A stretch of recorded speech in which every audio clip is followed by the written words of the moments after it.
वैराग्य, वैराग्य का मतलब होता है कौन त्याग के चक्कर में पड़े, खाओ पियो मजे करो। कौन पड़े चक्कर में वैराग्य के। मां इसलिए ये संकट आप पर आ गया, किसके कारण? कलयुग के कारण। मां तुम तो कृष्ण की प्यारी हो, कृष्ण आपसे करते हैं प्रेम। कितना प्रेम करते हैं कृष्ण? मां जिस घर में तुम चली जाओ, पति से पति तो हो, भगवान ये नहीं देखते कि पतित का घर है या पावन का घर है, शाकाहार का घर है या मांसाहार का घर है, केवल आपको देखते हैं। और वहां कृष्ण क्या करते हैं? दौड़े दौड़े चले जाते हैं। मां कृष्ण तो आपसे इतना प्रेम करते हैं, उन्होंने मुक्ति को आपकी दासी बना दिया। जिस मुक्ति के लिए लोग बावरे हुए घूम रहे हैं, मुक्ति मिल जावे, वो मुक्ति तो भक्ति की क्या है? दासी है। इसलिए हमारे ब्रज के संत कहते हैं, बोले मुक्ति तो नमक सी खारी लागे। नमक सी खारी लगती है मुक्ति, ऐसा कहते हैं ब्रजवासी। तो मां सारा दोष किसका है? कलयुग। कृष्ण आपसे प्रेम करते, आपने पग धरा, आप तो सुंदर युवती हो गई, और आपके बच्चों को कौन पूछने वाला, इसलिए वो हो गए बूढ़े। तो भक्ति जी ने कहा, देव ऋषि नारद जी ये सुनिए कि जब ये कलयुग इतना दूषित है, इतना बुरा है, तो इसको परीक्षित ने आने क्यों दिया? राजा परीक्षित ने कलयुग को मार क्यों नहीं डाला? देव ऋषि नारद जी कहते हैं, मां जब कलयुग परीक्षित महाराज जी के राज्य में आया, उस समय परीक्षित महाराज जी ने अपने धनुष पर बाण चढ़ा दिया, अभी चलाया नहीं। कलयुग घबरा गया, राजा परीक्षित के चरणों में गिर गया। राजा परीक्षित को कलयुग पर दया आ गई। परीक्षित महाराज जी ने कहा, कलयुग तुम्हारे अंदर क्या अच्छाई क्या बुराई? कलयुग मुस्कुराया। कलयुग ने कहा, महाराज बुराइयों के तो पुल बांध दो, इतनी बुराइयां हैं, पर अच्छाई मुझ में केवल एक है। यत् फलम नास्ति तपसा ना योगिना समाधिना तत्फलम लभते सम्यक कलो केशव कीर्तना। ये बड़ा सुंदर है भागवत का श्लोक। जो फल अन्य युगों में यज्ञ से, व्रत से, तप से, योग साधन से मिलता था, और कलयुग में केवल भगवान के नाम संकीर्तन से। हरे कृष्णा कृष्णा कृष्णा हरे हरे, हरे राम राम राम हरे। कलो केशव कीर्तना, श्री भगवान केशव का कीर्तन। और ये आपके घर में भी 7 दिन क्या चलेगा? कीर्तन। कथा को कीर्तन ही कहा गया, क्योंकि कथा के अंदर भगवान की कीर्ति का वर्णन दिया जा रहा है, इसलिए कीर्तन। और इसको कहा जाता है ज्ञान यज्ञ। कौन सा यज्ञ हो रहा है? ज्ञान यज्ञ किया जा रहा है। इसी तरह से रामचरितमानस में भी लिखा है, कलयुग केवल हरि गुण गाहा, गावत नर पावहि भवताहा, गावत नर पावहि भवताहा। कलयुग में केवल भगवान का नाम, जो जीवों को भवसागर से पार उतारने वाला है। बृहद नारद पुराण के अंदर भी लिखा है, 38वें अध्याय के 126वें श्लोक के अंदर, हरणाम हरणाम हरणाम एव केवलम कलौ नास्तिति नास्तिति नास्तिति गति अन्यथा। कलयुग में केवल भगवान का नाम ही जीवों को भवसागर से पार उतारने वाला है, और भगवान के नाम के अन्यथा कोई सहारा आपको नहीं है। वो कहते हैं कि नाम ही नामी से मिलाता है, नाम ही नामी से मिलाएगा। कोई आया हो, बाहर कहीं खड़ा हो, अब ऐसे तो आप उसको नहीं भेजोगे ढूंढने के लिए, क्या बताओगे फलाना नाम है उसका साहब, तो वो नाम ही से मिला देगा, साहब ये रहे हम हैं। इतनी महिमा भगवान के नाम की बताई गई है कि यही बात गरुड़ पुराण के अर्चा कांड के 223वें अध्याय में लिखा हैगा। कीर्तना देवा कृष्णस्य महाबंधनम परिजते। कलयुग में भगवान नाम कृष्ण ही भव सागर से पार उतारने वाला हैगा। बोले कलयुग के मनुष्य भगवान विष्णु की पूजा नहीं करेंगे। क्या लिखा गरुड़ पुराण में? उनका पूजन नहीं करेंगे। उन सबका विश्वास पाखंड में बढ़ जाएगा। पाखंड तो आप समझते ही है कि चमत्कार ही को नमस्कार किया जाता है, इसको पाखंड कहते हैं। जो ठगिया लोग होंगे उनको लोग साधु कहेंगे, तो उसके अंदर लोगों का विश्वास भी बढ़ जाएगा, पाखंड में बढ़ जाएगा।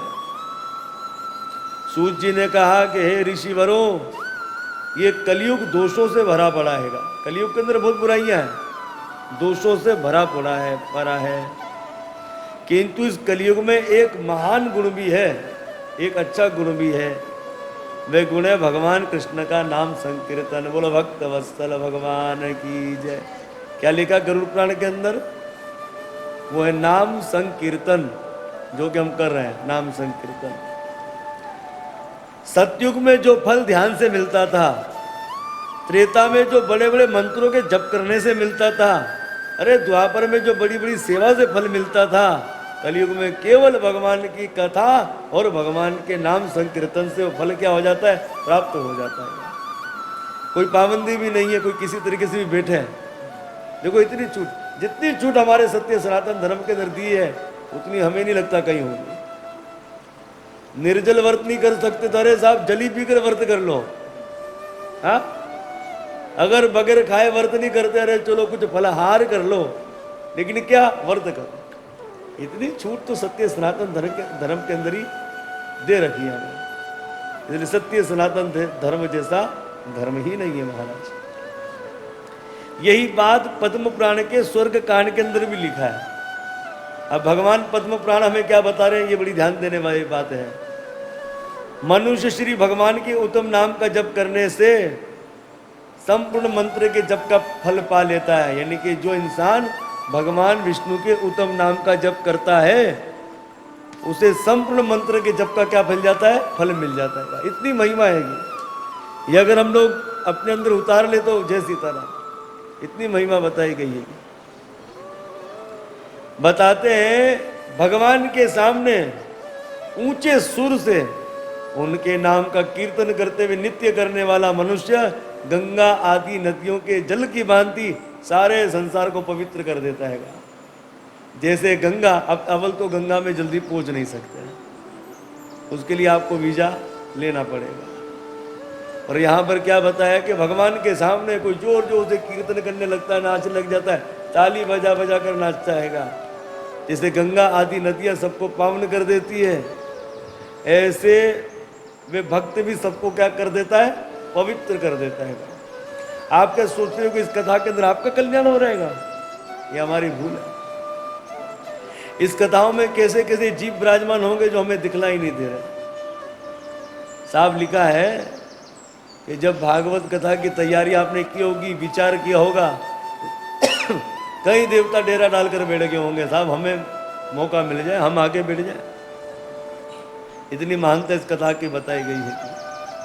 और इसी तरह से भगवान के नाम संकीर्तन की महिमा बताई गई है कि उस भक्त के दर्शन करने से, उस भक्त को संप्रश करने से, उससे बात करने से, उसके प्रति भक्तिभाव रखने से मनुष्य ब्रह्म हत्या आदि पापों से मुक्त हो जाता है।